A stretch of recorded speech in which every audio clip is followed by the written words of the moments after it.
Recording is on.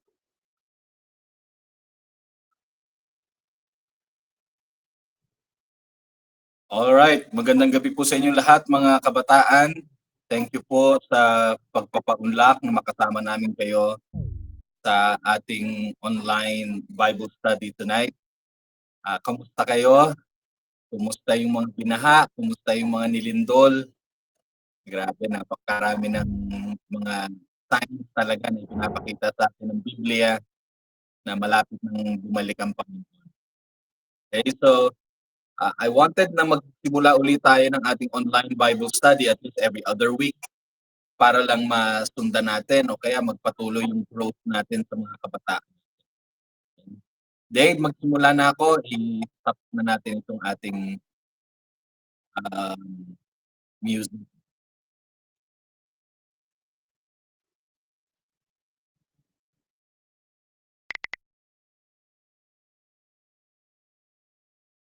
Na-off ko na po yung music. Meron po sa inyo? Meron pa din. Hindi po nag-play pa. Yan. Sino nag-pause? Wala na po. Meron pa rin sa akin. Ano, Okay. Yan po. Yan, okay na, wala na. Hindi maka-join si Kel, Dave. Bakit kaya?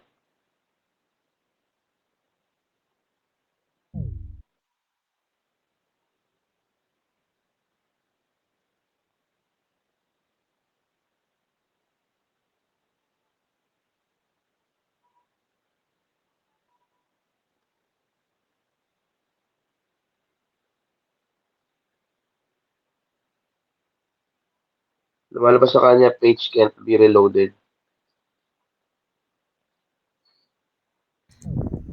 Nakamute po kay Daddy.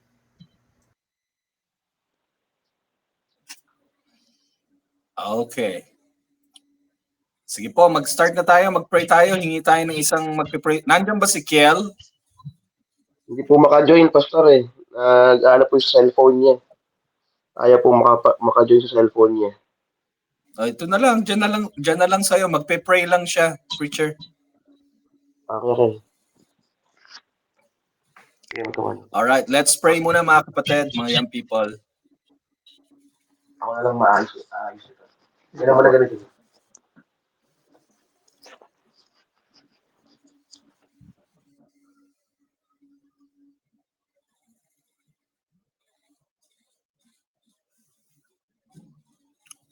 Alright, Kel.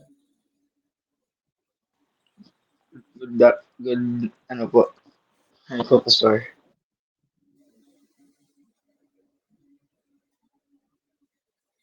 Sige po. Pag ready na si Kel, ay pwede na tayo mag-pray.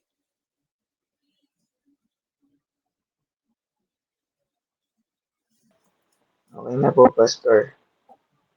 Alright.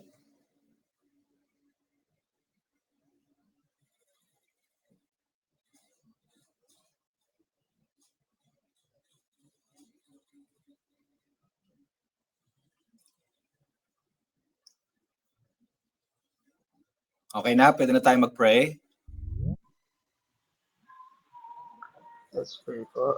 Panginoon,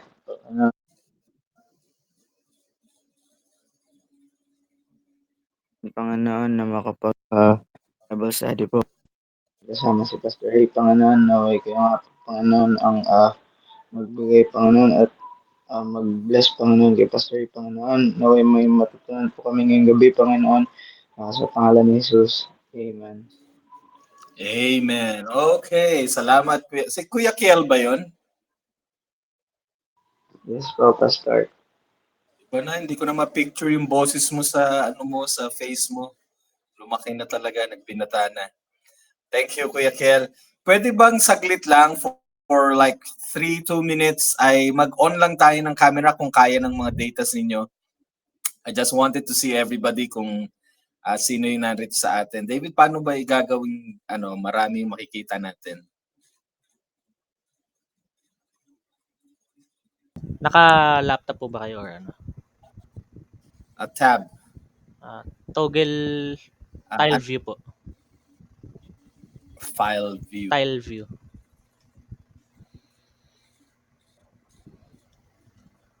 Yun lang. Pwede rin naman na siguro na hindi na. Hindi ko alam kung saan yun eh. File view. Anyways, so excited ako ngayong gabi dahil makakasama ko na naman yung mga young people natin sa church. At mamaya magpa-picture tayo na magkakasama. I wanted to share to you yung isang story sa Genesis. This is actually nung time na si Jacob ay naghanap ng kanyang secondarily lang yung makapaghanap ng kanyang magiging life partner. Pero ang gusto niya talagang puntahan doon ay makapagtago. Kaya nais niyang pumunta roon ay makapagtago siya sa kanyang kapatid. This is after na lokohin niya yung kanyang tatay, if you would remember. Sino pong nakakaalam ng storya na ito? Would you please raise your hand or show yung hand? At alam natin yung pangyayari na nagdamit pa siya, okay, para maloko niya yung tatay niya until eventually binigay sa kanya yung blessing ng pagiging panganay. Una niyang niloko yung kanyang kuya, si Esau. Binenta yung birthright ni Esau. At doon nagsimula yung naging buhay nilang magkapatid until na kailangan niyang tumakas, sabi ng kanyang nanay na si Rebecca, at pumunta nga doon sa lugar na kung saan galing mismo si Rebecca, yung tinatawag na yung East, no? So, ang pamagat ng ating pag-aaral ay be careful what you wish for. At matatagpuan natin ito sa Genesis chapter 29. We'll go through that later. I just wanted to make yung oras natin na mas mabilis. We'll go through the passage. We'll not read it all together so that we could save time. Pero dito sa story ng Genesis chapter 29, almost everybody's story is wanting to ask for something. They are asking or wishing for something. Meron silang hinahanap, meron silang pinapursue, at meron silang, para bang kumbaga sa atin sinesearch sa buhay nila. So we find sa Genesis chapter 29, if you got your Bibles with you, dyan sa inyong tabi, ay babasahin ko na lang yung verses 1 through 6.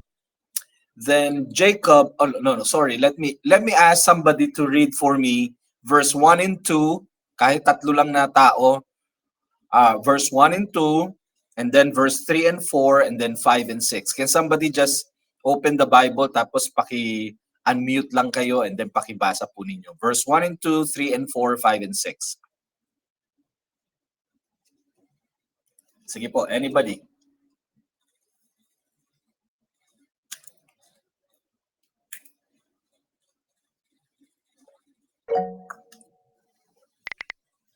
Go ahead po.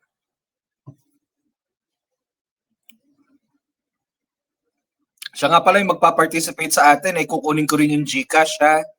Yung lahat ng mga magbabasa, yung mga sasagot sa tanong, yung mga mag-unmute, ay kukunin ko yung GCash. Kaso, pag kinuha ko yung GCash nyo, wala na kayong GCash. Anyway, verse 1 and 2, please.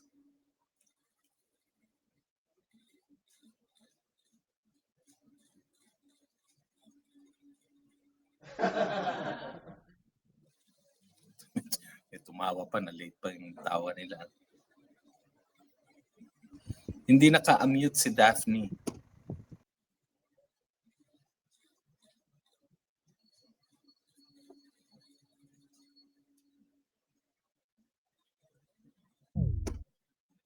Yan, maramihan. Okay. Si Daphne ba gusto magbasa?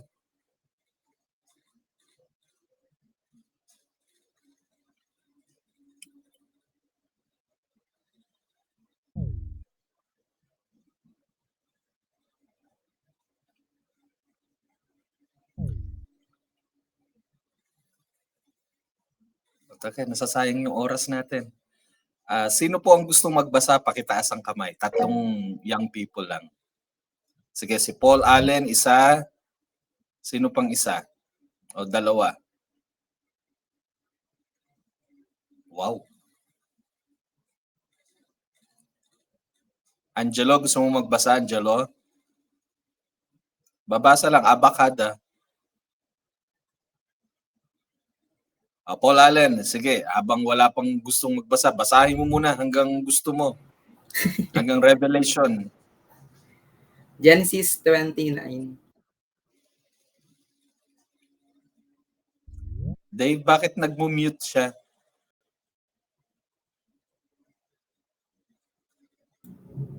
Hello po, naririnig po ako. Okay. Ayun po. Genesis chapter 29 verse 1. Then Jacob went on his journey and came into the land of the people of the east. And he looked, and behold, a well in the field, and lo, there were 3 flocks of sheep lying by it. For out of that well they watered the flocks. And a great stone was upon the well's mouth. Go ahead. Habang walang gusto magbasa. Sige, basahin mo na hanggang verse 6. Verse 3. And Tyre, where all the flocks gathered, and they rolled the stone from the well's mouth, and watered the sheep, and put the stone again upon the well's mouth in his place. Verse 4. And Jacob said unto them, My brethren, whence be ye? And they said, Of Haran are we. And he said unto them, Know ye Laban, the son of Nahor? And they said, We know him. And he said unto them, Is he well? And they said, Is he well? He is well. And behold, Rachel his daughter cometh with the sheep. All right, so here we have, thank you, Paul Allen. Here we have the story of how Jacob came about doon sa lugar ng east. At hinahanap niya yung uncle na si Laban. Okay, alam niyo si Laban ay kapatid ni Abraham. Si Abraham, ang tatay ni Isaac. Pinapunta siya rito sa lugar na ito ng east kung saan din nanggaling yung kanyang nanay. At nung nandoon siya, tumigil siya sa isang lugar na mayroong well. Maraming mga Bible stories na nangyari sa tabi ng mga well, ng mga ng mga balon. So itong well na to dinescribe sa atin sa verse 2, merong isang great stone na nasa bunganga, tinatakpan itong well na ito. Ito ay napakahalaga dahil ginagamit ito ng mga shepherds para painumin yung kanilang mga cattle o yung kanilang mga flocks. At merong mga taong dumating doon at tinanong niya sa verse 4, taga saan kayo? At sinabi nga nila na sila ay taga Haran. So meaning, in other words, sigurado na si Jacob na hindi siya naliligaw at tama yung direction na pinuntahan niya. Sa panahon natin ngayon na merong mga pangalan ng mga lugar, meron tayong mga stations kung nasaan ka na, merong mapa, may Google Map, may Waze, napakadaling maghanap. Pero nung panahon nila ay walang mga ganong mga sign o kaya ay mga available na paraan. So, makikita natin dito na dinala ng Panginoon itong si Jacob sa lugar kung saan nais niya talagang magpunta. By the way, sa preceding verses o sa preceding chapter ay makikita natin dito kung ano yung nangyari sa kanya nung umalis siya mula doon sa kanilang tahanan. Okay?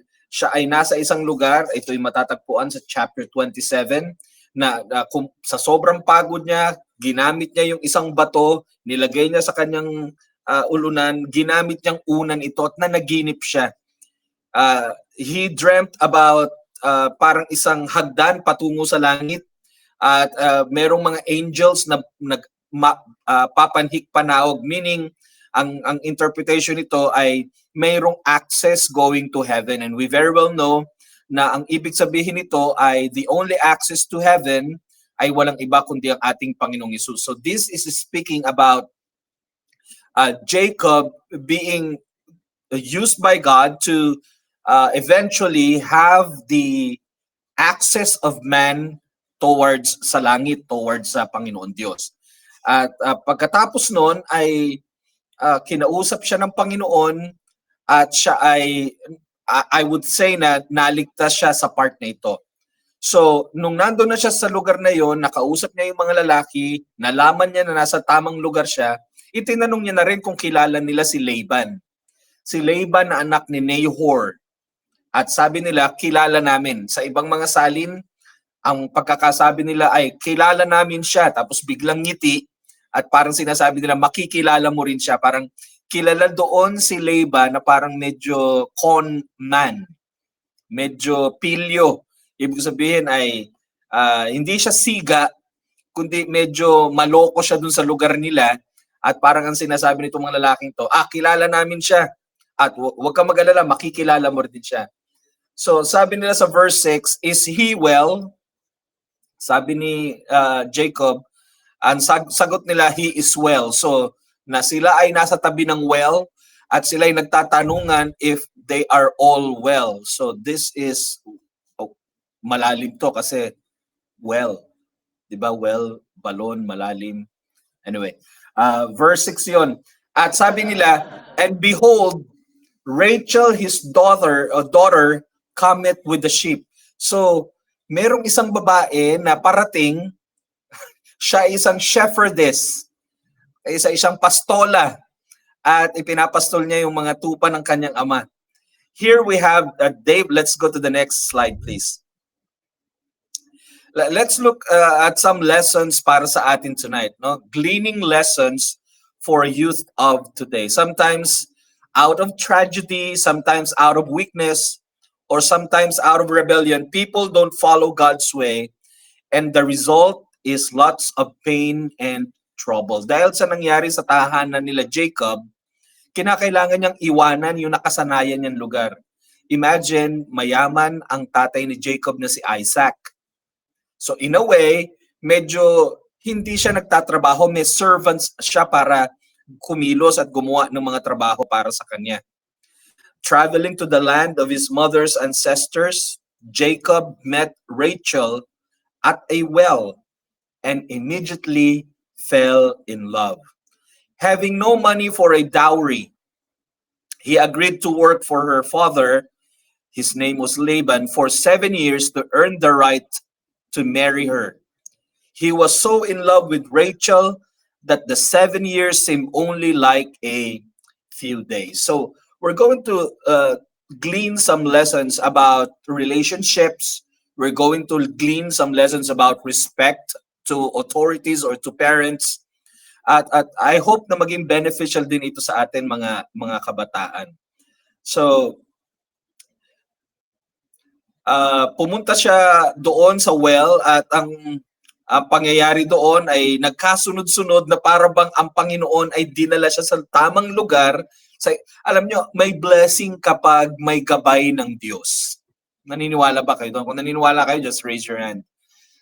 May blessing kapag ang kabataan, may wisdom, hindi lang magaling sa talino, kundi may gumagabay sa kanya. Kaya mahalaga ang ganap ng mga pastor o ang ginagampanan ng mga lingkod ng Panginoon kasi hiwalay yung talino. Meron kasi mga kabataan matatalino pero hindi alam ang gagawin pag tumibok na yung puso. Naunawaan niyo ako? Meron yung magaling siyang magsalita pero pag siya na mismo ang dumaan doon sa bagay na yun, sorry sa word, nabobobo, lalo na sa mga minors natin, nahihirapang mag-isip. So napakaganda na ang Panginoon, ginaid siya, dinala siya, dinirect siya dito sa lugar kung saan talaga niya makukuha yung kasagutan sa hinahanap niya. Let's go to the next slide. Ito yung mga some of the observations na gusto kong bigyang pansin sa atin. Pakibasa nga po yung una, Angelo, number 1. Jacob is seeking God's will. Yung nasa ilalim po. He is searching for what God would have him do. Di ba parang mga kabataan din natin ngayon, we are also seeking God's will. Sinesearch natin kung ano yung gustong ipagawa sa atin ng Panginoon. Ang naririnig natin, may misyon ang Panginoon para sa atin. Ang sinasabi sa atin, may ipagagawa ang Panginoon sa atin. So we're just like Jacob, looking for the direction, waiting for the instruction. Lord, katulad ni Pablo, what would you have me to do? Ang number 2 ay isa sa mga observation na nakita ko, God led him to the right direction. Okay? There will be proofs that we are in the will of God. Look at verse 4 at verses 4 through 15. Nakakatuwa na ang Panginoon ay dinala siya sa isang lugar kung saan nais ng Panginoon sa kanya. Sana ganun lang kadali mga young people, no? Na pag meron kang gustong marating, gustong maabot, gustong i-pursue, na walang balakid, walang obstruction, walang opposition. Sana lahat smooth, no? Pero alam nyo, pag ang kalooban ng Diyos ang pinag-uusapan, the devil, yung kaaway natin, will never stop para madiskaril tayo o kaya madiscourage tayo. He will always be there. Kaya laging magkakaroon ng mga detours at saka ng mga dangers doon sa direction na nais ng Panginoon. Number 3 na gusto kong pansinin ninyo, itong magkapatid na ito, sorry, hindi ko pa pala na-introduce, si Rachel at si Leah. Si Leah, or Leah, yung mas matanda. Si Rachel, yung nakausap ni Jacob doon sa well, siya yung mas bata. At silang magkapatid, very opposite sila. Can somebody please read verse 9? Althea, would you like to help me out? Verse 9, chapter 29, Genesis.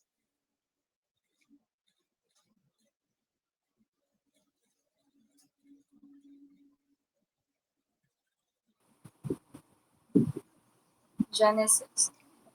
And all the days of Noah were... Which ano po? Which chapter? Chapter 29, verse 9.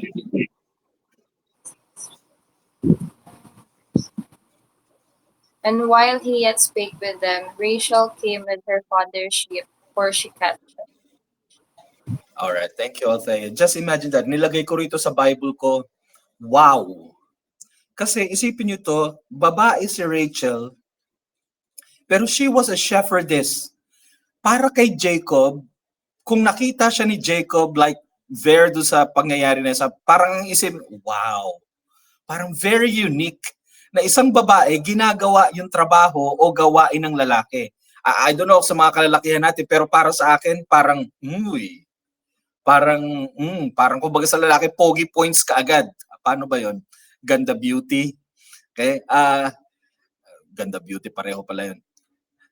So sa akin wow, parang isang bagay na to na oops, parang patibok na yung puso ko. Look at verses 16 through 20. 16 through 20. Kung naka-on lang yung camera ninyo, matatawag ko kayo para magbasa ng Bible din yung iba. Althea, would you like to do that? Verse, ano yung sabi ko? 16 through 20.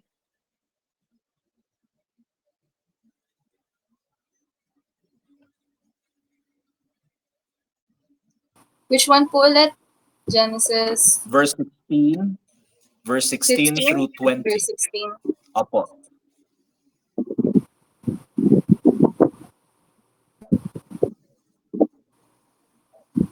I can't find the ano po. Wait lang. My phone is not responding. Chapter 29, Genesis 29, verse 16 through 20.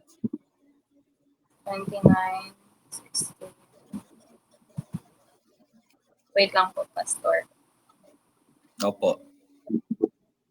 And Laban had 2 daughters. The name of the elder was Leah, and the name of the younger was Rachel. Leah was tender-eyed. Hanggang 20 po. Yes. Hi po. Opo. Leah was tender-eyed, but Rachel was beautiful and well-favored.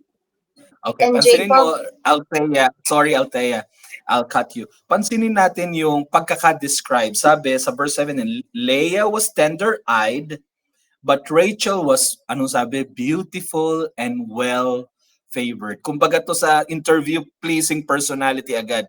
Yung salitang Leah was tender-eyed, ay hindi siya yung parang mata ni Jebong na mapungay. Sabi nung inaral ko ito, ang sabi ng mga Bible scholars, ang ibig daw sabihin ng tender-eyed ay yung mahina, either mahina yung kanyang mata, kaya lagi siyang nag-i-squint, lagi siyang gumaganon, hindi niya makita, or meron isang scholar na nagsabi na medyo dokling daw, banlag, kumbaga. In other words, opposite, we have the Bible kung paano niya dinescribe. Leah was tender-eyed, but, that's a comparison, but Rachel was beautiful and well-favored. So kung merong gugustuhin, ang lalaki, si Rachel yun. Okay?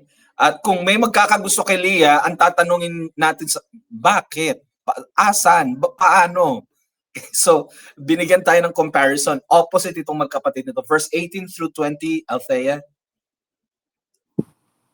continuation. And Jacob loved Rachel and said, I will serve thee 7 years for Rachel, thy younger daughter. And Laban said, It is better that I give her to thee, that I should give her to another man abide with me.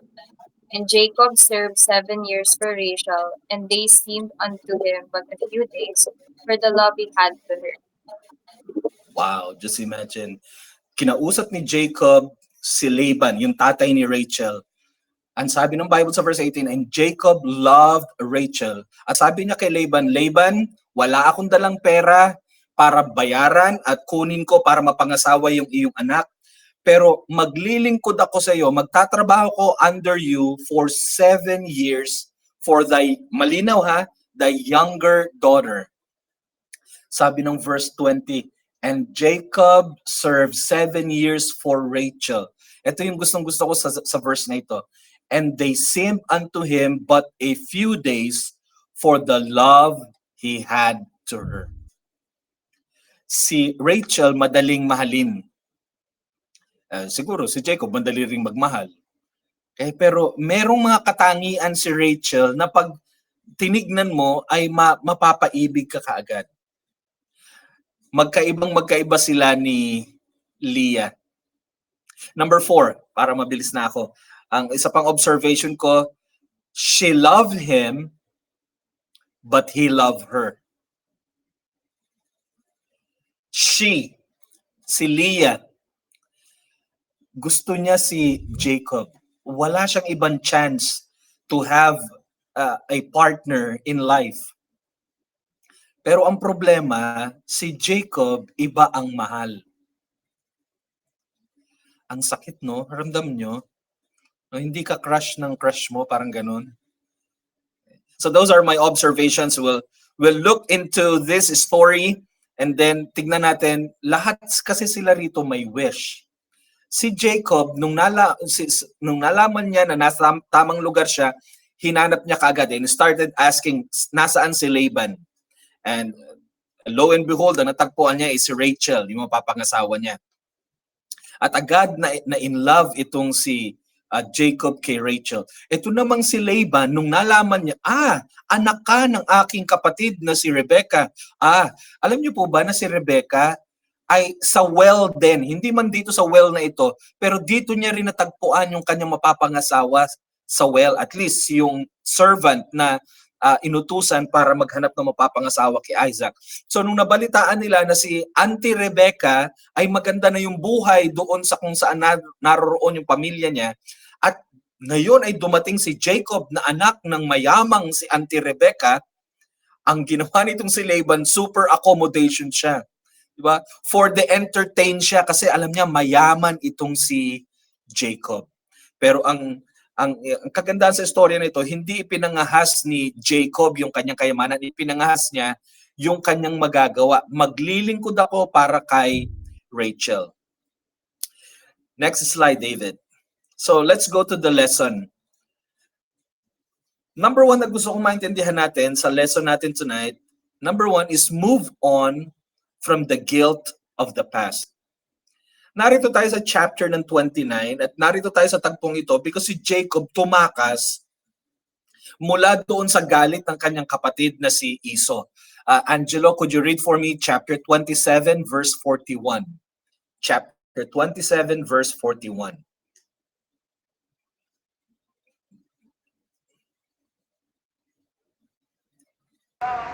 Unmute him, David. And Esau hated Jacob because of the blessing wherewith his father blessed him. And Esau said in his heart, The days of mourning for my father are at hand. Then will I slay my brother Jacob. Wow. Then will I what? I will slay my brother Jacob. Ganun yung galit ng kuya Esau sa bunsong kapatid na si Jacob. By the way, kambal sila. At sa chapter na ito, tumakas itong si Jacob. We see how Jacob had a very real encounter sa tagpo ng chapter 28. Binigyan siya ng heavenly vision ng isang ladder mula sa langit with the angels of God na nagpapanhik panaog. Alam nyo, as far as I'm concerned, ito yung pagkakataon na si Jacob naniwala sa Diyos.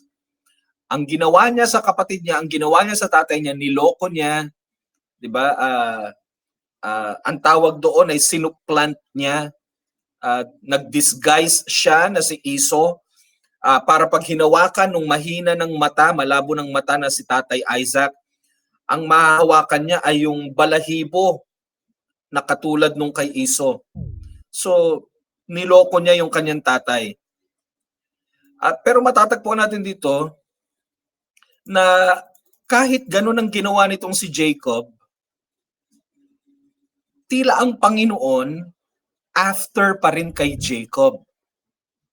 Kahit merong mistake in the past itong si Jacob, parang wini-win pa rin ng Panginoon at pinopursue pa rin ng Panginoon si Jacob to himself. Alam nyo, ganun ang Panginoon sa atin magkaminsan. Pag nagkukulang tayo, pag nagiging unfaithful tayo, pag nagkakasala at lumalayo tayo, nanlalamig tayo, God still pursues us. Hinahabol tayo ng Panginoon. Paano, Pastor? Hindi ko naman siya nararamdaman. Sa mga problema, sa mga paalala, minsan sa simpleng nauntog ka lang, naaalala mo, kasi may kasalanan akong ginawa. At tila pinapaalalahanan tayo ng Panginoon na kahit nagkulang ng lamig at nalayo tayo sa Panginoon, God still pursues us. Kaya ang kailangang gawin, kung nagkamali, kung nagkasala, kung nagkulang, hingi ng tawad, iayos ang dapat iayos, itama ang puso sa Panginoon, humingi ng tawad sa Kanya, and then move on from the guilt of the past. Pinili kong ilagay yung guilt kasi ito isa ito sa mga nagpapahirap sa mga young people o sa mga young person natin sa churches. Nahihiya kasi parang siya ang pinag-uusapan. That's the guilt. Yun ang dala ng ating mga kasalanan, yung guilt na dulot ng mga nagawa nating kasalanan. But I'd like to tell you, pag na-settle na natin sa Panginoon and we seriously and honestly, sincerely ask God for forgiveness, move on. Move on from the guilt of the past. Ngayon, nung umalis siya doon sa lugar na yon, ang iniisip niya, he could start a new life, forgetting and moving on from his mistakes in the past. Masyadong mabigat yung kasalanang ginawa niya. Ultimo, tatay niya, niloko niya. Kapatid niya, niloko niya. Tandaan po natin, every sin, bawat kasalanan, isang araw will have its consequences. Paul Allen, would you like to read for me yung Luke chapter 12 verse 2? Luke chapter 12 and verse 2.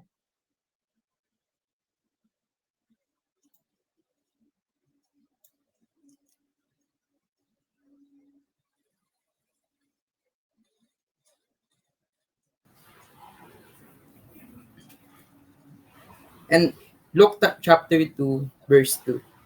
And this taxing Luke was chapter first... 12 verse 2, Brad. Luke chapter 12 verse 2.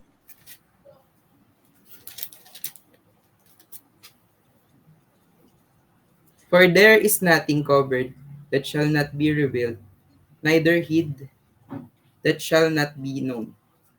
Wala Len, pakitagalog mo nga para sa amin yan. Sige nga. Sa sarili mong pagkata-translate ng Tagalog. Walaan niyang ano. Yung, parang ano, Pastor? Yung sikreto. Tagalogin mo lang. Ay. Walang sikreto na hindi... Walang sikreto na hindi nabubunyag. Akala ko walang sikreto na hindi maaamoy. Pag hindi ka talaga naglagay sa kilikili, maaamoy at So walang sikreto na hindi mabubunyag. Kahit daw yung mga nakatago na hindi malalaman. Mga kapatid, mga young people, if we are bold enough to do yung kasalanan na yun, we should also be bold enough to accept the consequences of those sins. Meron siguro na rivalry dito sa magkapatid na si Leah at saka si kay Rachel. At siguro ganun din sa ating mga magkakapatid sa pamilya, no? May rivalry among the siblings and you are not really getting along well.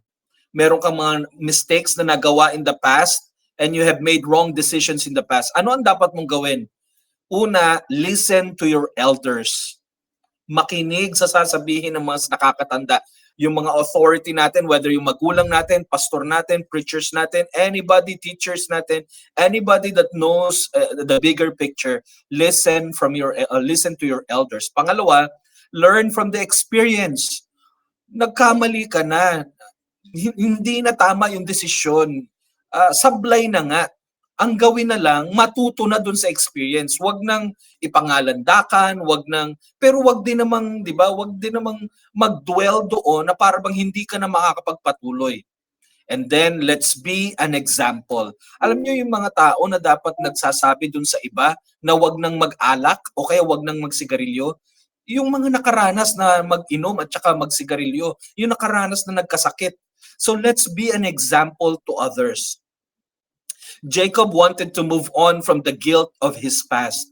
Notice, pansinin niyo ito, na nag-meet pa rin sila, o kinausap pa rin siya ng Panginoon. God still met him even though na-fail niya ang Panginoon. Napakapasensyoso ng Diyos. Ganun niya kamahal ang kanyang anak na si Jacob. God still met with him and gave him the covenant. Yung binigay kay Abraham na ipinaalala ulit sa kanyang tatay na si Isaac, yun naman ngayon ang ibinibigay ng Panginoon sa kanya. Tandaan nyo ito mga young people, God still speaks to us even in our despair and in our discouragement. Kabaliktaran sa atin, ayaw nating makarinig mula sa Bible, makarinig ng preaching, pag discouraged tayo o kaya nasa problema tayo. Kabaliktaran, ang Panginoon, mas lalo niyang gustong kausapin tayo pag nasa despair, despondent, at saka discouragement tayo. Sabi ng Hebrews 13:5, He will never leave us nor forsake us. He will never leave you nor forsake you. Do what you need to do. Nagulat ako dyan eh. Gawin mo yung kailangan mong gawin. Kung may kailangang itama, i-amend, iayos sa ugali, mag-sorry. Okay? Humingi ng tawad, magpakumbaba, makipag-ayos, unawain, mag-abot kayo. Boys, wag magpang-abot, ha? Mag-abot kayo. Ibig sabihin, mag-unawaan kayo. Kapag yung guilt sa past or mistakes man yan, decisions man yan, kinikater mo pa rin sa damdamin mo. Ang nahihirapan lang ikaw, palayain mo na yung sarili mo. Wala kang ibang kinukulong kundi ang iyong sarili. Nag-fail ka, okay, pero hindi na nga hulugan, failure ka. So move on from the past. Ito yung ginagawa ni Jacob. And all the while, he was thinking, mukhang binibigyan ako ng Panginoon ng chance. Kasi nandito na ako sa lugar ni Laban at meron na ako mapapangasawa si Rachel. Paglilingkuran ko lang siya for 7 years, pero at least I'm sure magiging okay ang buhay ko rito. Next slide. Pansinin niyo ito. Jacob was, let's all read. Everybody, let's read. Hindi naka-open mic, kundi let's read with our lips. Jacob was a cheater. Peter had a temper. David had an affair. Noah got drunk. Jonah ran from God. Paul was a murderer. Gideon was insecure. Miriam was a gossiper. Martha was a warrior. Thomas was a doubter. Sarah was impatient. Elijah was depressed. Moses stuttered. Zacchaeus was short. Abram was old. And Lazarus was dead. Hindi tinatawag ng Diyos ang mga qualified na. Kina-qualify niya yung mga tinatawag niya. So kung may pagkukulang, sige na. Humingi ng tawad, ayusin yung dapat ayusin, then move on. Amen?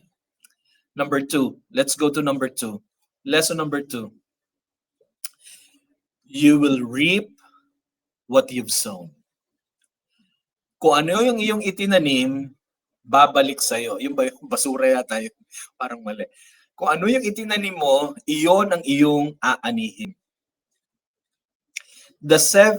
Ito yung pagkakataon na excited itong si Jacob dahil tapos na yung 7 years. Okay? At hihingin niya na itong kamay ng kanyang pinaghirapan at pinagtrabahuhan na si Rachel. Let's look at verses 23 to 26. Ayan si Ate Judith, Ate Zara magtulong sa verses 23 through 26 ng chapter 29.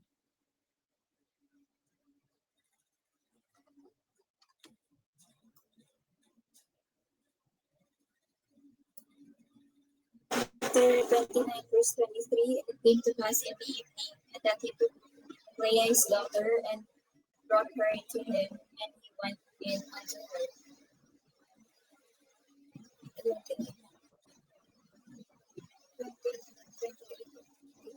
Yes, go ahead. Hanggang 26. 24, and Laban gave unto his daughter Leah Zilpah, his maid, for an handmaid. 25, and it came to pass that in the morning, behold, it was Leah. And he said to Laban, What is this thou hast done to me? Did not I serve thee for Rachel? Wherefore then hast thou beguiled me? 26, and Laban said, It must not be so done in our country, to give the younger before the firstborn. Wow, grabe itong si Laban. Nung time na after 7 years na matapos niyang paglingkuran si Laban para kay Rachel, hiningi na ni Jacob yung kamay ni Rachel. At sabi ng verse 22, tawag siya ng handaan at nandun yung kasalan hanggang gabi, ang daming mga tao at kumakain sila. Sabi ng verse 23, at nung gabi na, kinuha nitong si Tatay Laban si Leah, hindi si Rachel. Kinuha niya si Leah para siyang ikasal dito kay Jacob. Well, yung ceremony nila, we would understand kasi mga naka-veil sila, no? Natatakpan yung mukha nila, mata lang ang nakikita. Plus, handaan ito, maraming mga tao, siguro may konting lasing itong si Jacob. So, ginawa nila yung ginawa ng mag-asawa at kinabukasan, pagtingin nitong nung bumaba na yung tama nitong si Jacob at tinignan niya kung sino yung katabi niya, at sasabihin niya sana, hello darling. Ala, ang nakita niya ay si Leah. Naku, bigla siyang bumalik sa pagkakahiga niya at agad siyang siguro ang tanong niya, anong ginagawa mo rito? Bakit ikaw nakikinig? Nasaan yung asawa ko na si Rachel? At ipiniliwanag ni Leah, ako yung ipinakasal sa iyo, ako yung nakasama mo kagabi, at sana magkaroon na tayo kaagad ng anak. Kaya ang ginawa nitong si Jacob, pumunta siya kaagad kay Laban at sinabi niya, bakit mo ginawa ito? Bakit mo ako niloko? Why hast thou beguiled me? Tignan niyo po yung sagot sa verse 26 nitong si Laban. Ay, hindi mo ba alam? Dito kasi sa bayan namin, ang kultura namin, hindi pwedeng ikasal yung mas bata doon sa panganay. Kailangan panganay ang mauuna. Pansinin niyo, sabi ng Bible, to give the younger before the firstborn. Alam niyo ang nangyari dito? Si Laban dineceive si Jacob. Okay? Naloko itong si Jacob, okay, dahil sa kagagawan nitong si Laban. Okay? Iniisip ko, I would assume, alam kaya ni Leah to? Palagay nyo, ladies. All the while kaya pumayag si Leah? Lagyan natin ng mas magandang istorya. Gusto rin kaya talaga ni Leah na makasal kay Jacob? Tinitingnan kaya ni Leah na wala ng ibang paraan para makapag-asawa ako, kundi sa paraang ganito. And by the way, doon sa kultura nila, napakalakas ng kultura na ang authority ng ama kailangang masunod. Alam siguro ni Leah na yung kanyang kapatid na si Rachel is far favored. Maganda, matangkad, siya yung talagang pipiliin. At alam na alam siguro ni Leah na kaya mapapakasal sana si Rachel kay Jacob dahil si Jacob willing na magtrabaho 7 years, boys.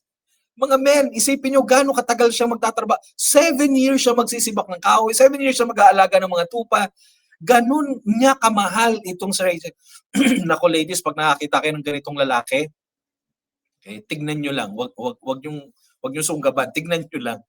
Kasi nakita nyo tignan nyo lang, wag yung nasunggaban agad. Baka naman nagpapakitang galis lang, gilas lang. No? Pero isipin nyo, na-realize ni Leah, si Jacob willing na mag-sacrifice ng 7 taon para kay Rachel. Sa akin, hindi. Sa akin, wala. Hindi ako pansin nitong si Jacob. Ang lahat ng attention niya na kay Rachel. Ito na yung pagkakataon ko. So sa tulong ng kanyang ama, ginawa nila itong napakaitim na balak nila. At ito yung nangyari. Nakasal si Leah kay Jacob. Question, ladies. Kung kayo si Rachel, papayagan nyo ba ito? Pangalawang tanong, nasaan kaya kayo nung ginagawa ito? Okay, huwag nyo na sagutin. I-type nyo na lang tapos i-send nyo sa akin mamaya. Pero palagay ko, si Rachel ay nasa isang tent at nakagapos sa isang upuan. Tapos yung bibig ay nakabusal ng ganyan. Tinakpan niya para hindi siya kasi hindi papayag si Rachel dito sa transaction na ito. Alam niya, mahal niya si Jacob at alam niyang pinaglingkuran si Laban para sa kanya. So, maaring si Leah may kinalaman dito at maaring si Rachel ay walang alam. O alam niya yung nangyayari pero wala siyang magawa. Merong isang Bible commentary na nagsabi, si Leah daw, she may have loved Jacob secretly. Kaya yung mga secret na ganyan, mahirap talaga yung ganyan, yung mga secret na ano. Kaya dapat hindi tinatago, Angelo, di ba? Mahirap yung secret eh. She may have loved Jacob secretly. She may have considered this her one chance para makakuha ng isang husband. She may have thought this an unsought and therefore justifiable opportunity. Kaya siguro pumayag siya.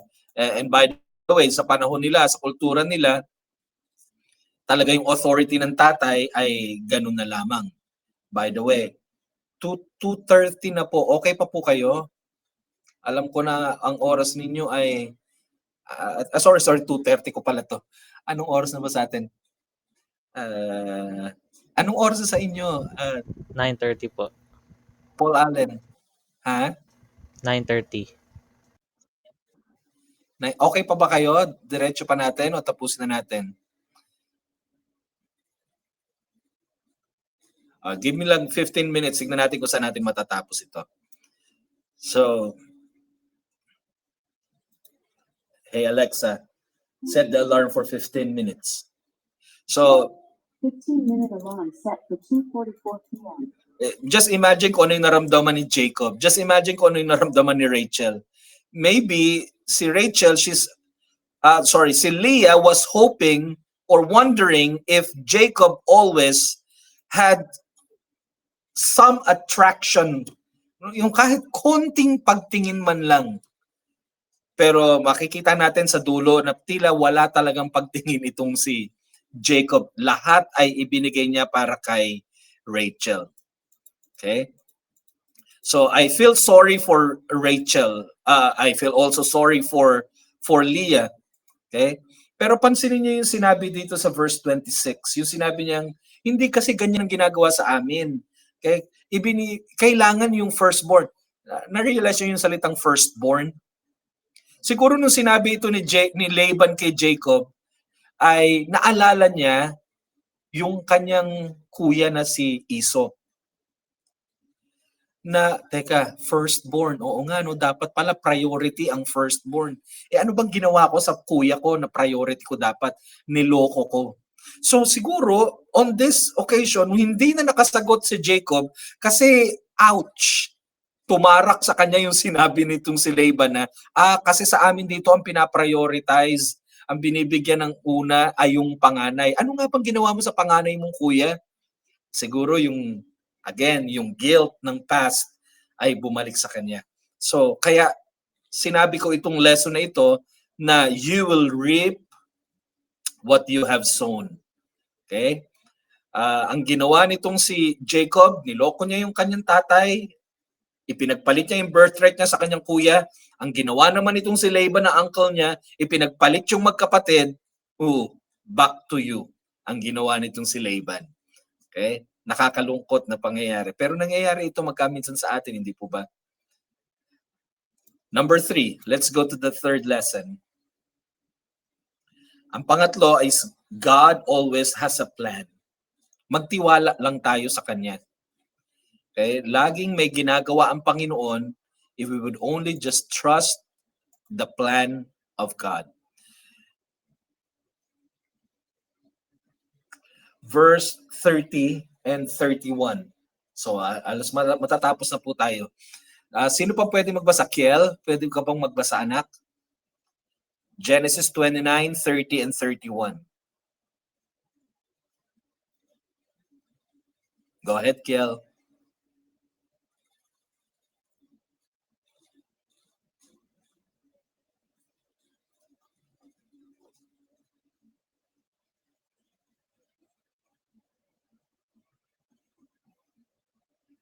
Let's go, Kiel.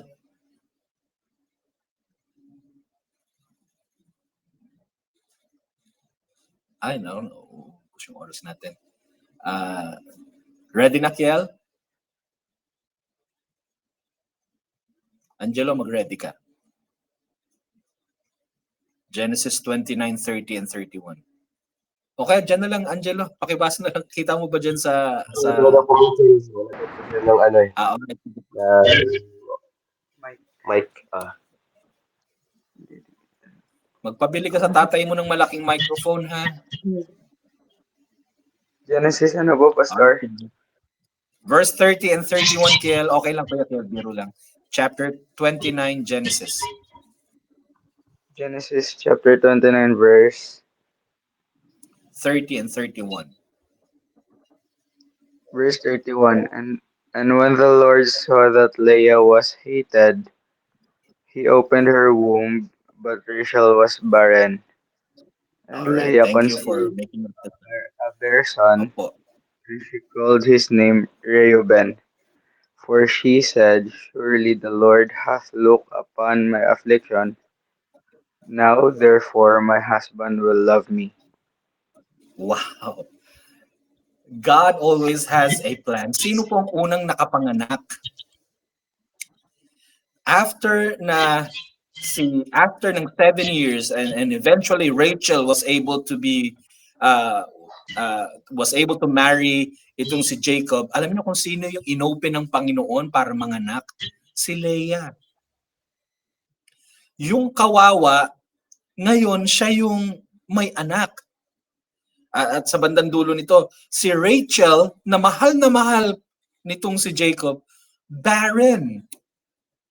Hindi siya magkaanak. What a reversal ng story, ano? Yung nang hihingi ng kahit konting pagtingin Ngayon ay sinasabi niya, mamahalin na ako ng asawa kong si Jacob kasi meron na akong anak. So ngayon, dalawa na yung asawa nitong si Jacob. Okay, let me give you some doctrine first. Ina-approve ba ng Panginoon ang magkaroon ng maraming asawa? Oo at hindi. Oo, kung ang pag-aasawa ay serial. Serial, hindi serial killer. Kundi yung sunod-sunod. Namatay yung una, mag-asawa ka. Kung sa Amerika, na-divorce, mag-aasawa ka ulit. Na-divorce, mag-aasawa ulit sila. Ang tawag pa rin doon ay polygamy. Marami kang naging asawa. Pero yung mag-aasawa ka ng dalawa, sabay, 3 or 4, hindi po ito binigyan ng talagang boost ng Panginoon sa Old Testament. So, ibig niyo po sabihin, Pastor, na binibigyan ng stamp ng approval ng Panginoon ang polygamy? Hindi po.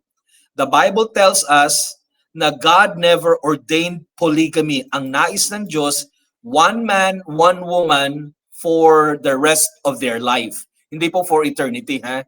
Hindi po for eternity. Kasi pag namatay na, yung babae o yung lalaki, then yun na yung expiration ng marriage ninyo. So, ang intention ng Diyos, at cleaner din ito ng Panginoong Hesus sa kanyang mga turo, na isa lang para sa habang buhay. Okay? Pero dito, ay bakit Pastor dito ay pinapakita rito na kumuha siya ng unang asawa tapos nagkaroon pa siya ng pangalawang asawa? Pwede ba po yun? Ito pong binabasa natin ay dinidescribe ng Bible. Inilalahad ng Bible ang pangyayari. Hindi niya po ini-edit, hindi niya po fini-filter. So there are 2 things kapag ganito po ang approach ng Biblia. Everybody say prescribe. Yung pangalawa, describe. Ang ginagawa ng Bible sa atin dito, lalo na sa istorya na ito, sa issue na ito ng polygamy o pag-aasawa or divorce or abortion, ang ginagawa ng Bible, dinidescribe. Hindi niya po pine-prescribe. Naunawaan niyo po ako mga young people? So yes, makikita natin ito, bakit sa Bible ninyo, si Jesus gumawa ng wine mula sa tubig? Yes, because dinidescribe, narrative siya, story siya, pero hindi siya pine-prescribe. So ang ginawa ng Panginoon dito, I hope na naging malinaw yun sa atin, ano? At meron na tayong stand doon sa mga madalas ay nangungutya at nagtatanong sa atin. Okay, dito rin makikita natin na ang laking problema kapag dalawa ang mahal ng iyong puso. Okay, mahirap yan. Kailangan isa lang at syempre kailangan nasa tamang panahon at nasa kalooban ng Panginoon. Pero tandaan natin, God always has a plan just to trust Him. Yung dating inaalipusta, siya ngayon ang pinagpapala ng Panginoon. Number 4 para matapos tayo. Oh, sorry. 3 lang ito pero merong subs yung pangatlo. So ang under sa God always has a plan, pagtiwalaan mo lang siya. Letter A, be secure in the truth that you are loved by God. Sorry, hindi ko na-edit pala yun. Maging secure ka doon sa katotohanan na kahit ano itsura mo, kahit ano yung nakaraan mo, kahit ano yung kasalanan mo at magagawa mo pang kasalanan, mahal ka ng Panginoon. Number 1, hindi para ikalaki ng ulo at hindi rin para ikatayog o kaya ika-arrogant natin. Pero wala kang magagawa sa Christian life mo na ito kapag ikaw ay anak na ng Diyos, mahal ka ng Panginoon, period. Magkakamali ka, magkukulang ka, pero ang totoo, alam lahat ng Diyos yun. Basa ng Diyos yun. Sa bigger picture, nung binayubay sa krus ang Panginoong Jesucristo, lahat ng mga kasalanan natin ngayon, future lahat yon. Alam niya, sasablay ka. Alam niya, magdi-decide ka ng ganun. Alam niya, may mangyayaring ganun. Lahat yon alam niya, and yet, namatay pa rin siya para patawarin tayo sa ating mga kasalanan. Kung pag-uusapan natin yung insecurity, kung pag-uusapan natin yung being left out, kung pag-uusapan natin yung parang may nami-miss out ka, dahil hindi ka katulad ng iba, Kristiyano ka, Hindi ka nagpa-party, hindi ka umiinom, hindi ka nagsisigarilyo, every Sunday, wala ka sa mall, nandun ka sa church. Para bang may nami-miss out ka, tandaan natin na yung buhay sa sanlibutan would cost us more kapag yun ang inuna natin kaysa unahin natin ang Panginoon. Maging secure tayo na ang Panginoon, mahal tayo. And He cares for us. The Lord saw that Leah was hated, so He opened her womb. But Rachel remained barren. Leah conceived and bore a son at tinawag niya itong Reuben. Ang ibig sabihin nitong Reuben ay meron akong anak, nagkaroon ako ng anak. Dahil ang gusto niya, nakita ako ng Panginoon, tinignan ng Panginoon yung paghihirap ko, binigyan niya ako ng asawa, ngayon yung asawa ko, mamahalin niya na ako. It seems that Leah was longing for attention. It seems that Leah was, listen young people, kahit hindi ka niya pansinin at kahit hindi mo naman talaga siya kailangan, ang kailangan mo lang maging secure na anuman ang mangyari sa'yo, mahal ka ng Diyos. Mabubuhay kayo nang wala pang lalaki sa buhay nyo. Kaya nyo pang matapos sa pag-aaral ng very minimal ang inspiration na makukuha ninyo sa relationships. Kaya nyo matapos ang inyong career, ang inyong pinopursue na course nang hindi nakikipagrelasyon sa iba. Maging secure lang kayo na mahal tayo ng Panginoon. So, binigyan ng Panginoon, son number 1, si Reuben. Ang sabi niya, ayan, papansinin na ako ng asawa ko. Number 2, binigyan siya ng pangalawang anak, si Simeon. Ang ibig sabihin ng Simeon, the Lord has heard me. Okay? Verse, where are we? I think on verse 33. Because the Lord hath heard me that I was hated, He hath therefore given me this son also, and she called his name Simeon. The Lord had heard me. Binigyan ako ng anak, si Reuben. Ngayon binigyan ako ng pangalawang anak, si Simeon. Habang si Rachel wala pa kahit isang anak. Sigurado na ako, bibigyan na ako ng panahon ng aking asawa. Mamahalin niya na ako. Hopya itong si Leah.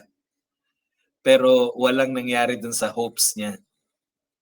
Sa verse 34, she bore a son. Now this time, sabi niya, yung asawa ko talagang tatabi na sa akin, sasama na sa akin, hindi na ako iiwanan.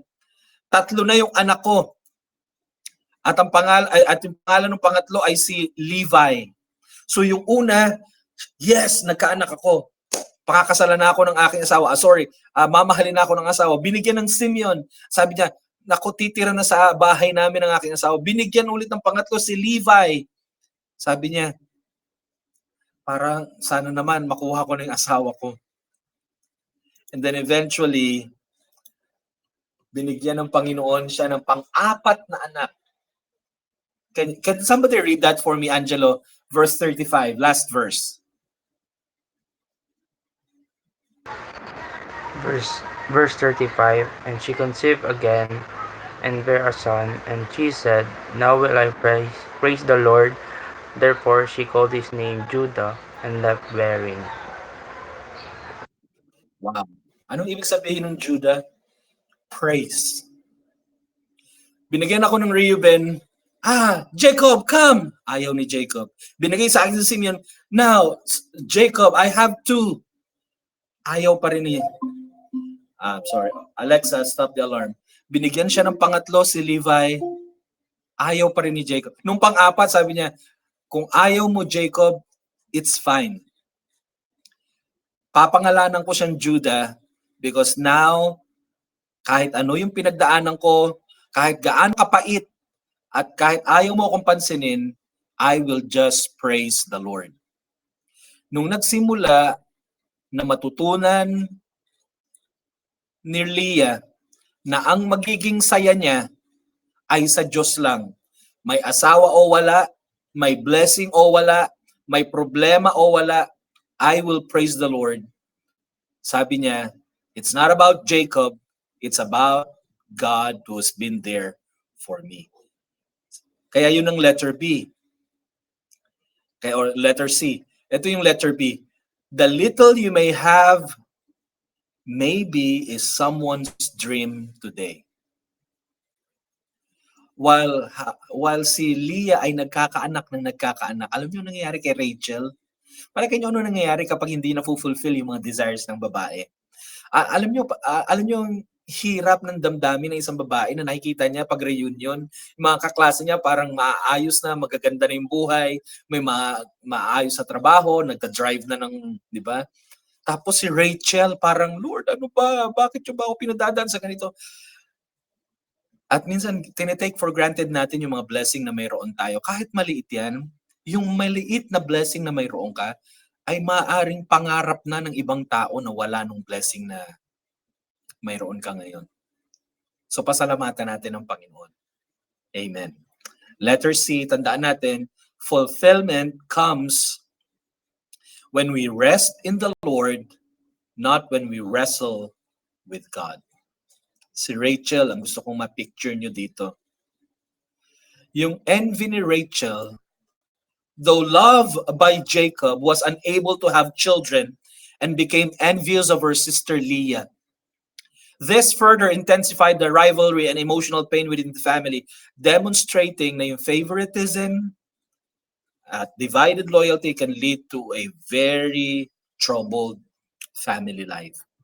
Mga young people, pakinggan niyo po ako, ang saya lang isang tunay na Kristiyano, ang fulfillment talaga natin ay kapag ipinagbibigay natin ng tiwala sa Panginoon yung mga bagay na wala tayong control. Yung pag-aasawa, hindi nyo control yan.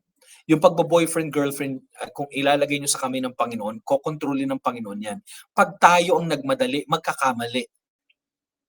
Pero pag hinayaan natin ng Panginoon, hindi man kasing gwapo ni Pastor Ray ang maibigay sa inyo. Sabi ko parang, Pastor, magmamadali na lang kami kung kay tsura nyo rin lang. And ang point ko ay, pag ipinagtiwala natin sa Panginoon and we rest in the Lord, at hindi tayo nagre-wrestle sa kalooban ng Diyos, hindi natin nilalabanan yung kalooban ng Panginoon, doon talaga yung saya ng isang Kristiyano. Hindi yung laki ng sweldo, or hindi rin yung dami ng barkada o kaya dami ng mga nagpapasaya sa'yo.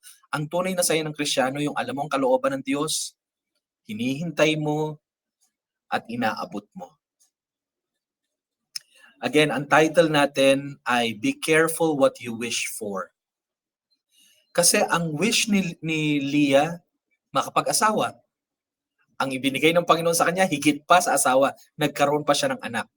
Bigyan ko kayo ng idea. Alam niyo ba dito sa 4 na anak na ito ni Leah, walang pakialam sa kanyang asawa niya. Pero alam niyo sa 4 na anak niya na ito, alam niyo ba na dito nanggaling ang pinakamagagaling na tribe ng Israel? Si Levi, sa kanya nanggaling si Aaron, ang royal priesthood, ang mga Levites. At alam niyo itong si Judah, yun si Praise, sa kanya nanggaling ang lahat ng mga hari ng Israel. Si King David ay galing sa lineage kaya itong ini-Etchapuera, yung hindi pinapansin, yung less favored at less ang beauty, nung ang Panginoon ang gumawa sa buhay niya, may plano pala, yung dalawa pala sa naging anak niya, ang panggagalingan ng magiging Messiah. Yun ang wish nitong si Leah. Alam niyo si Rachel may wish din siya. At yan ang pag-aaralan natin next 2 weeks sa ating part 2 ng kwento na ito ng magkapatid na si Leah at si Rachel. All right.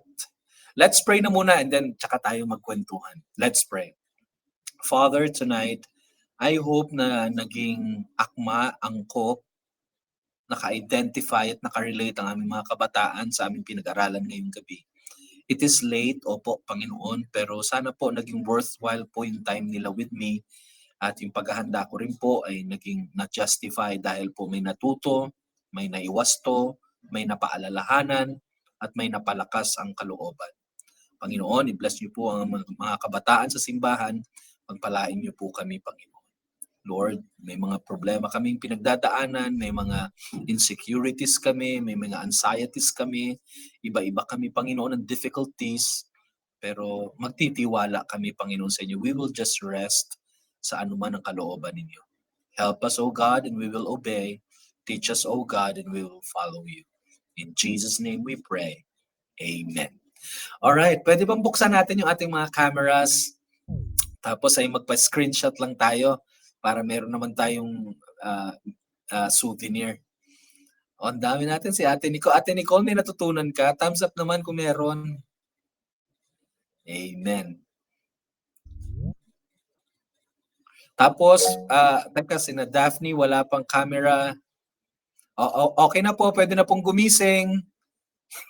Tulog pa. Pwede na pong gumising. Teka.